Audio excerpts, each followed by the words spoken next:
Well, the year began with a huge run-up on housing prices until increased interest rates caused prices to suddenly drop. Here to review this year's housing market and look ahead to 2023, the owner and founder of the Jim Buttrell Real Estate Team, Jim Buttrell. Jim, good morning. Great to see you as always. Thanks for having me. I think back to the beginning of the year when you and I were having conversations, and it's a completely different conversation now. Yeah. I mean, everything changed from January. Just get us caught up. Tell us what happened. Okay, well, 2022 started with a big 15% run-up in prices. And that happened until the White House and the Fed realized that inflation is real and not transitory. Then they embarked upon the most rapid increase of interest rates that we've ever had in our nation's history.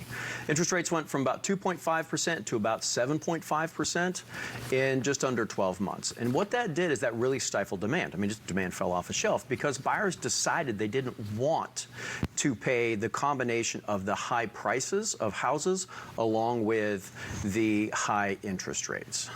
Okay, that pretty much sums it up. Yeah, okay. So prices have been going down since? Yeah, about 15%. So we gave back all the gains that we made in the first half of the year. Right. Yeah, so we're back to where we were in January. So when we looked at 2023, do you think prices are going to continue to go down? Well, there's obviously some variables in that one. The biggest variable to me is I'm looking at how big is the recession going to be? Because I don't think we're going to escape a recession. So to me, it's just going to be how bad is it? The good news is if we have a mild recession or a soft landing, there's a pretty good chance that that 15% that we just gave back in prices might already be priced into a mild recession. So at that point in time, we may not see any additional decline in prices. Well, this kind of market makes you think back to 2007. Yeah. Take us back there, and is that something that we look for on the horizon? Okay, so back in 2007, that was obviously a market crash, huge crash, and that was caused by an oversupply of houses. Way too many houses on the market. And what caused that was some very irresponsible lending practices. So lenders were doing things like the Ninja loan, which stands for no income, no job, no housing, or no income, no job, no assets. And people were using that type of loan to obtain financing for a home that they couldn't afford. Now, what gets a lot worse than that is they weren't just buying one house for their family. They were buying 15 more on top of that on spec. All right, so when that all fell apart, there's 15 houses they couldn't afford, so they all hit the market. And that was that massive oversupply of houses that caused the market to crash. We need to remember that the 15% that we just gave back in prices, that is 100% attributable to the tripling, the artificial tripling of interest rates in the mortgage industry.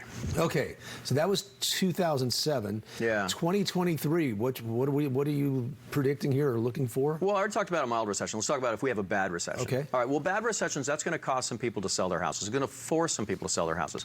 But we will still have a shortage of inventory. Unlike 2007, we had a massive oversupply of industry.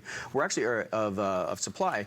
We aren't going to have very much of a supply of houses for sale at all. We didn't have those irresponsible lending practices, and that means that over the last 15 years, that people can afford every house, or every mortgage they've been getting for the last 15 years, they fully qualified for it. They can afford it, so they're not going to be put in that bad situation.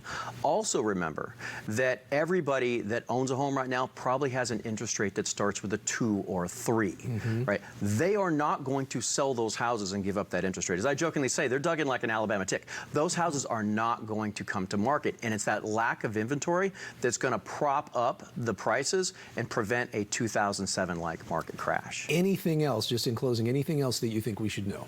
Yeah, actually, you know, there's a really big opportunity right now. And I like the holidays from a buyer perspective because every holidays creates an opportunity for buyers. Because buyers tend to, they're fickle. They're in the market, they're out of the market.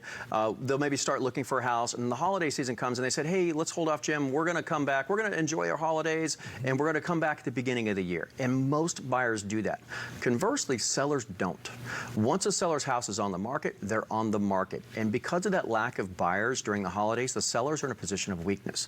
The opportunity that starts honestly today and will run through January 15th is that buyers can come in, use that weakness against the sellers. They don't have to worry about competing against a bunch of other buyers on a house. They can negotiate from a position of strength, right? They can even get a deal on a house during the holidays. And then let's also not forget that last week, interest rates went down a full %.